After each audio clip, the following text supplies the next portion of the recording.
កាលពីព្រេងនាយមានហ្វូងចកធំនៅក្នុងព្រៃជ្រៅមួយពួកវារស់ដោយពឹងផ្អែកលើសាច់ដែលរកបានតាមព្រៃថ្ងៃមួយមានខ្លាដដាច់ស្រយាលមួយចូលមកក្បែរព្រៃនោះខ្លាហិតក្លិនឃើញក្លិនសាច់ពីឃ្លាំងចចកហ្វូងចើដំណឹងក៏កើតមានការភ័យខ្លាចយ៉ាងខ្លាំងចើមេឈ្មោះជើងលឿនបានហៅប្រជុំបងប្អូនទាំងអស់ជាបន្ទាន់វាប្រាប់ថាខ្លាខ្លាំងយើងមិនអាចប្រយុទ្ធផ្ទាល់បានទេតែវាបាននៅគំនិតល្បិចមួយដ៏ឆ្លាតវៃ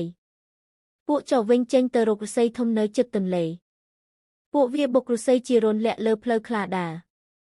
រាត្រីកន្លងការងារត្រូវបានធ្វើរួចរាល់ស្រាប់ព្រឹកឡើងខ្លាកាន់តែឃ្លានហើយដើរតាមក្លិនសាច់នោះខ្លាមិនដឹងពីល្បិចចកនោះទេខ្លាមានជើងធំហើយដើរយ៉ាងរហ័សនៅពេលមួយជើងខ្លាគប់ចូលក្នុងរន្ធឫស្សីខ្លាដួលខ្លាំងហើយមិនអាចរើខ្លួនបានខ្លាស្រែកដោយរំពងពេញព្រៃភ្ញាក់ផ្អើលទាំងហ្វូងសត្វទាំងអស់ហ្វូងចកគេចាំមើលជាមួយស្នាមញឹមចៅមេបាននិយាយជាសំឡេងខ្លាំងថាខ្លាអ្នកបានបំផ្លាញជីវិតយើងមិនដឹងប៉ុណ្ណានោះទេថ្ងៃនេះអ្នកបានជាប់ក្នុងល្បិចរបស់យើងហើយខ្លាដែលនៅក្នុងស្ថានភាពអស់លទ្ធភាពព្រៀងសុំមេត្តាវាសន្យាថានឹងមិនត្រឡប់មករកបងប្អូនចកទៀតឡើយជើងលឿនអនុញ្ញាតឲ្យវាដាច់ខ្លួនតែបន្ទាប់ពីគោរពសន្យា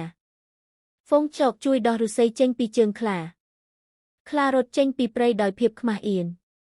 ហ្វូងចកស្រែកអបអរសាទរដោយសេចក្តីរីករាយព្រៃវិញក៏ស្ងប់ស្ងាត់ដូចដើមវិញ